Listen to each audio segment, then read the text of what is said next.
Hello students, आइए देखते हैं चैप्टर 1 की 7वीं हेडिंग परमाणु द्रव्यमान और आणविक द्रव्यमान के बारे में। समझते हैं कि परमाणु द्रव्यमान क्या होता है, आणविक द्रव्यमान क्या होता है।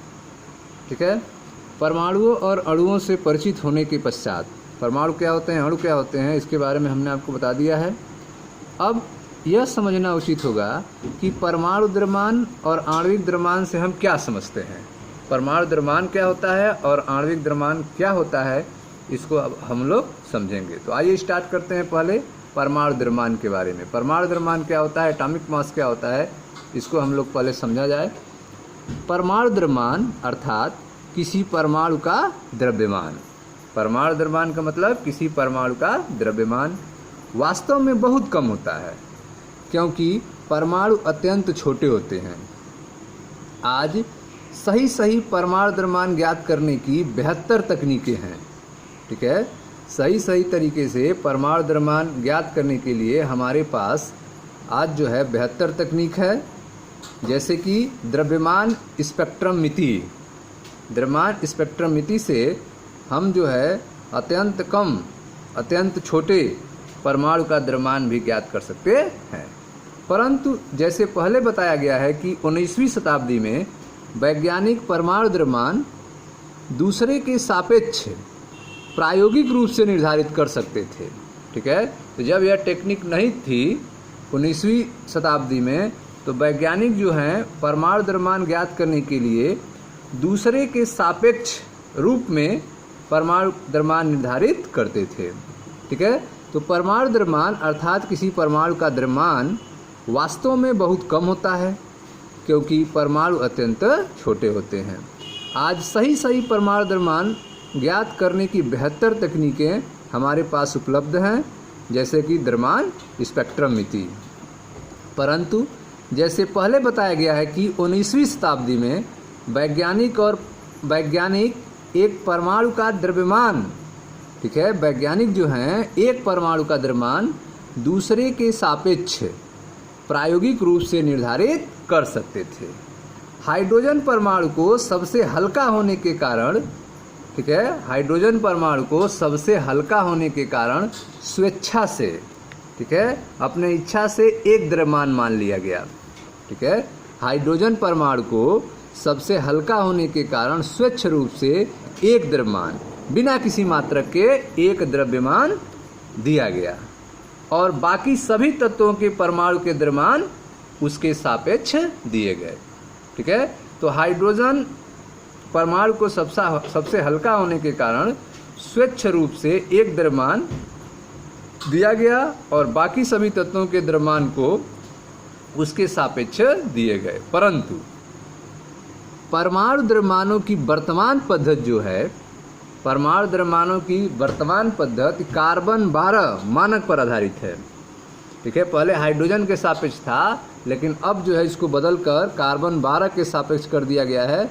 तो परमाणु द्रव्यमान की वर्तमान पद्धति कार्बन 12 मानक पर आधारित है। इसे सन 1961 में स्वीकृत किया गया। ठीक है, 1961 में इसको स्वीकार किया गया, स्वीकृत किया गया। यहाँ कार्बन 12 जो है, कार्बन 12 का एक समस्थानिक है। कार्बन 12 क्या है, कार्बन का एक समस्थानिक है, जिसे 12C से निरूपित किया जाता है। इसे 12 परमाणु द्रव्यमान मात्रक मान दिया गया है। ठीक है, इसे जो है 12 परमाणु द्रव्यमान मात्रक मान दिया गया है। किसको, कार्बन 12 को।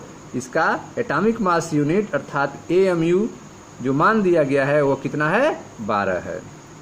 बाकी सभी तत्वों के परमाणुओं के द्रव्यमान इसे मानक मानकर इसके सापेक्ष दिए जाते हैं। ठीक है, तो यह जो कार्बन 12 है, जिसका 12 परमाणु द्रव्यमान दिया गया है, बाकी सभी तत्वों के परमाणु के द्रव्यमान जो है इसे मानक मानकर इसके सापेक्ष दिए गए हैं। एक परमाणु द्रव्यमान मात्रक को एक कार्बन 12 परमाणु के द्रव्यमान के 1/12वें भाग के रूप में परिभाषित किया जाता है।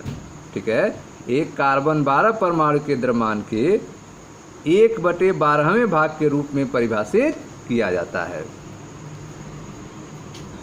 और एक AMU ठीक है। 1 AMU बराबर 1.6656 गुणे 10⁻24 ग्राम। 1 AMU बराबर 1.6656 गुणे 10⁻24 ग्राम। हाइड्रोजन के एक परमाणु का द्रव्यमान 1.6736 गुणे 10⁻24 ग्राम। ठीक है।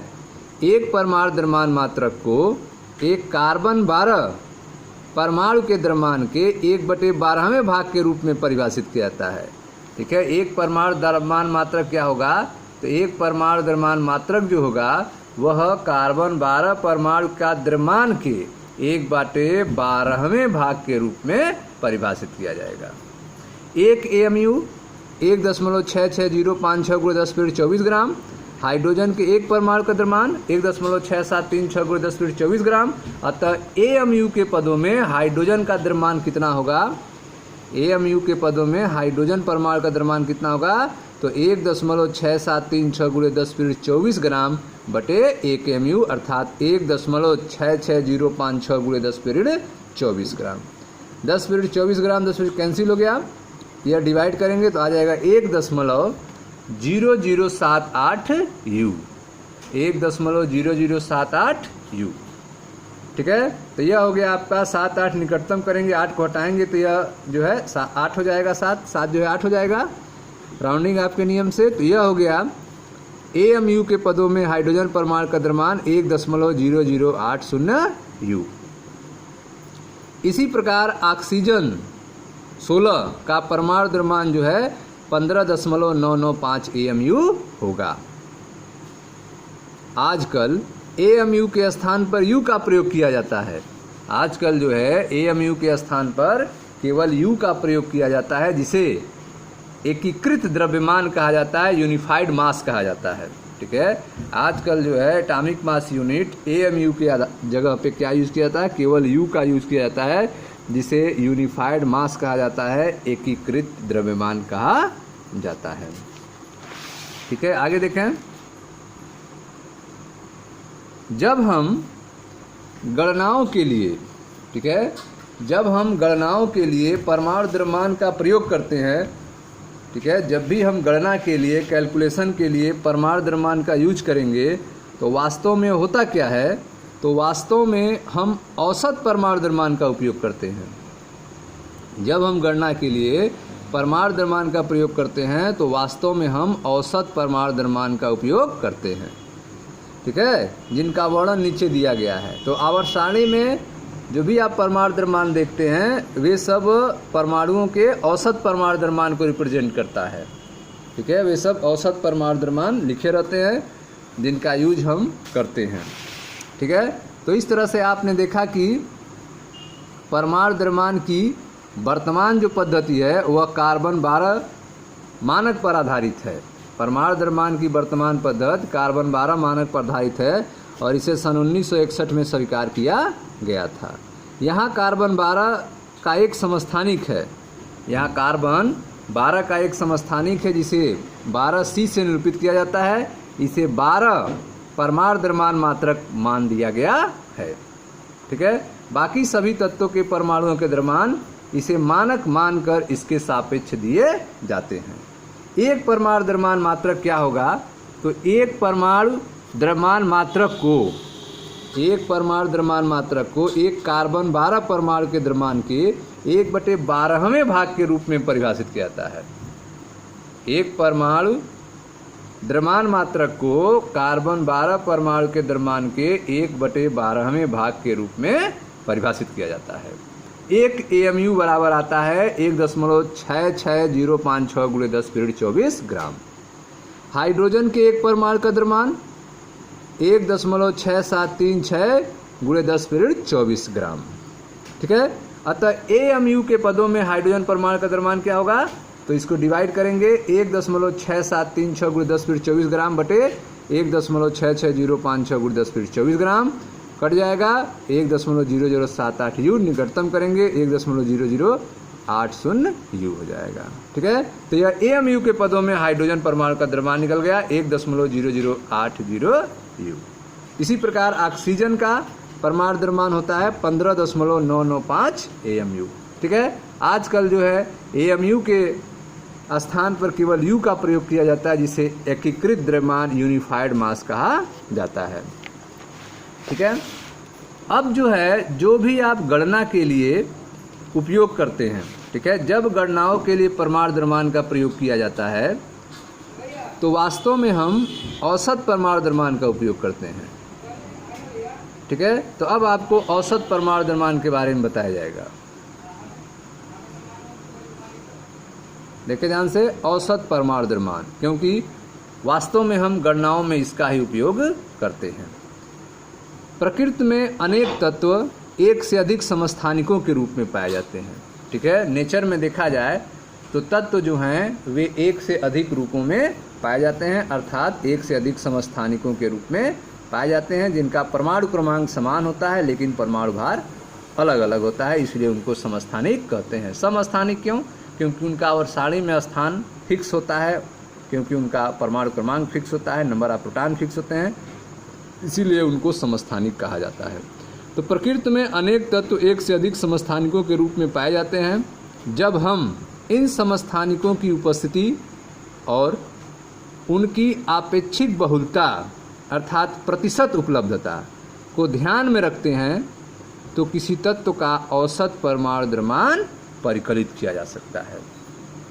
ठीक है, तो तत्व जो हैं वह कितने समस्थानिक के रूप में पाए जा रहे हैं और जो समस्थानिक के रूप में तत्व पाया जा रहा है वह समस्थानिक कितने कितने % के रूप में पाए जा रहे हैं, उस आधार पर हम औसत परमाणु द्रव्यमान की गणना करते हैं। ठीक है, तो जब हम इन समस्थानिकों की उपस्थिति और उनकी आपेक्षिक बहुलता अर्थात प्रतिशत उपलब्धता को ध्यान में रखते हैं तो किसी तत्व का औसत परमाणु द्रव्यमान परिकलित किया जा सकता है, गणना किया जा सकता है। कैसे करेंगे? देखिए ध्यान से, उदाहरण के लिए कार्बन के 3 समस्थानिक होते हैं। कार्बन के 3 समस्थानिक होते हैं जिनकी आपेक्षिक बहुलताएं और द्रव्यमान इस सारणी में दिया गया है। तो आप देख रहे हैं कार्बन के 3 समस्थानिक, कार्बन 12, कार्बन 13 और कार्बन 14 कितने % पाए जाते हैं प्रकृति में? तो आपेक्षिक बाहुल परसेंटेज दिया गया है। कार्बन 12 सबसे अधिक पाया जाता है 98.892%। कार्बन 13 जो है आप देख रहे हैं उससे कम है 1.108, जबकि कार्बन 14 जो है बहुत कम है 2 × 10⁻10%। ठीक है, परमाणु द्रव्यमान देखा जाए इसका यू में कितना होगा तो कार्बन 12 का जो है 12, ये तो मानक मान लिया गया है। कार्बन 13 का जो होता है 13.00335 होता है और कार्बन 14 का होता है 14.00317 यू। ठीक है, तो परसेंटेज कितना % पाया जाता है, कितना उसका परमाणु द्रव्यमान है, इस आधार पर हम इसका औसत परमाणु द्रव्यमान कार्बन का निकालेंगे। तो देखें ध्यान से, ऊपर दिए गए आंकड़ों से कार्बन का औसत परमाणु द्रव्यमान इस प्रकार प्राप्त होगा। औसत परमाणु द्रव्यमान बराबर, ठीक है, कार्बन 12 के लिए पहले तो कार्बन 12 जो है कितना % उपस्थित है, ठीक है, कितना % उपस्थित है तो यह % में दिया गया है, मान % में दिया गया है। तो % हटाते हैं तो इसको 100 से भाग देंगे, % हटाएंगे तो 100 से भाग देंगे, तो 100 से भाग देंगे 0.2 अंक आगे आ जाएगा, तो यह हो जाएगा 0.98892 और कितना इसका परमाणु द्रव्यमान है तो × 12 यू। ठीक, प्लस दूसरे वाले का भी 100 से आप डिवाइड करोगे तो 0.01108 गुणे कितना इसका वजन है, परमाणु द्रव्यमान है, मल्टीप्लाई उसका कर दिए, और प्लस अब तीसरे वाले का, ठीक है, इसका हो गया 2 × 10⁻2, 2 × 10⁻10, ठीक है, और कितना उपस्थिति है इसकी उसको दर्ज किए, आपस में सबका मल्टीप्लाई करके ऐड कर दिए, 12.011 यू आ गया। ठीक है, तो इस तरह से आप देख रहे हैं कि कार्बन का औसत द्रव्यमान कितना निकला, 12.011 यू। इसी प्रकार अन्य तत्वों के लिए भी औसत परमाणु द्रव्यमान की गणना किया जा सकता है। ठीक है, तत्वों की आवर्त सारणी में विभिन्न तत्वों के लिए दिए गए परमाणु द्रव्यमान उन तत्वों के औसत परमाणु द्रव्यमान होते हैं। ठीक है, तो तत्वों की जो आवर्त सारणी में अलग अलग तत्वों के परमाणु द्रव्यमान लिखे रहते हैं वे क्या होते हैं, वे उन तत्वों के औसत परमाणु द्रव्यमान होते हैं। ठीक है स्टूडेंट्स।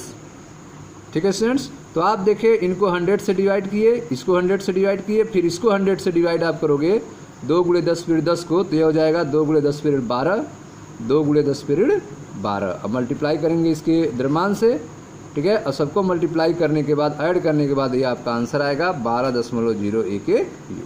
ठीक है, तो यह था आपका परमाणु द्रव्यमान के बारे में, औसत परमाणु द्रव्यमान के बारे में। मिलते हैं नेक्स्ट वीडियो में जहाँ पर हम चर्चा करेंगे आणविक द्रव्यमान के बारे में। Thank you.